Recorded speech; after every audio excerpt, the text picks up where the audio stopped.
et bienvenue sur la page YouTube Avocat SOS Sécheresse. Et bienvenue à mon cabinet. Vous allez me suivre pendant une journée. Ma secrétaire doit être là, ne doit pas être bien loin.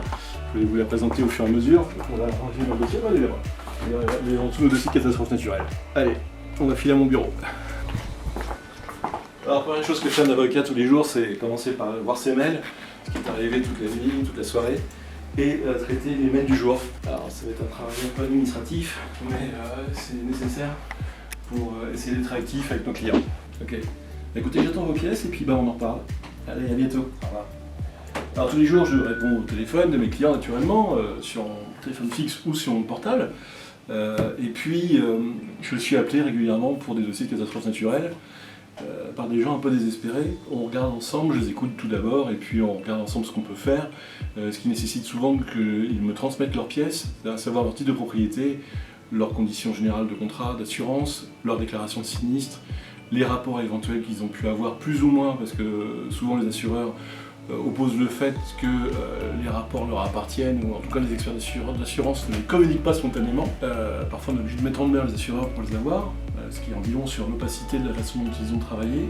Je leur demande également souvent les études de sol s'il y en a une, parce que bien souvent il n'y en a pas. Et puis des photographies et un plan de leur désordre pour comprendre les mouvements de sol sur leur maison. À partir de quoi je rédige une consultation liminaire.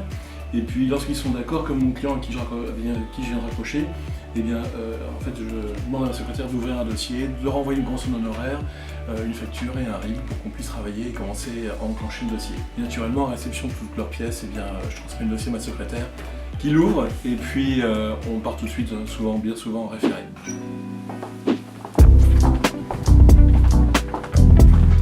Dominique ? Oui. Tu as besoin d'ouvrir un dossier de catastrophe naturelle ? Oui. Je vous le donne ? Oui. Et puis on envoie une convention d'honoraires. Une facture. D'accord, très bien. Merci à vous. C'est le rapport dans le dossier. Super, écoutez, super. On va faire une proposition confidentielle au confrère, parce que systématiquement, dès qu'on a un rapport d'expertise, on fait une proposition confidentielle à l'assureur. Après, s'il refuse, on commencera déjà l'assignation. Donc je vais la préparer cet après-midi. Merci, on va prendre connaissance. Je vous présente Marion Dodeur, qui est élève avocate, qui est actuellement en stage au sein du cabinet et qui subit beaucoup de droits de l'environnement, beaucoup de catastrophes naturelles. Ça va, tu survis ? Ça va, je survis. Bon, super, pas trop malheureuse, ça va. Non, ça va. Allez, on continue. Chouette, on a encore gagné un dossier. Alors là, c'est un beau dossier en référé, expertise, alors pas expertise, mais en référé provision.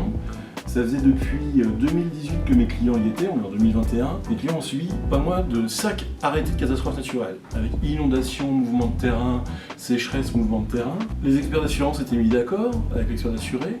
Ils ont même signé un procès-verbal d'acceptation du principe du montant des travaux de réparation. Et puis l'assureur a botté en touche.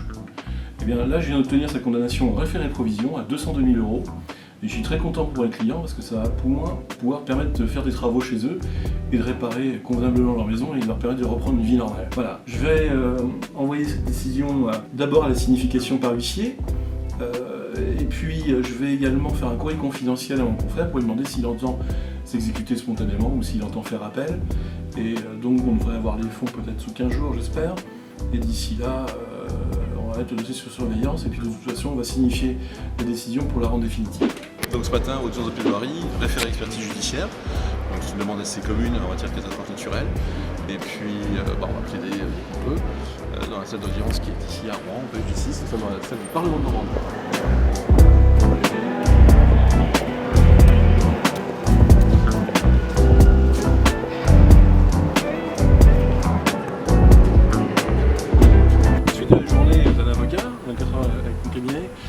Je suis en expertise d'assurance, avec un expert d'assurance et un expert d'assuré. Et on est sur une maison qui a subi au niveau de l'extension déjà une réparation par Urtec et qui n'a visiblement pas tenu.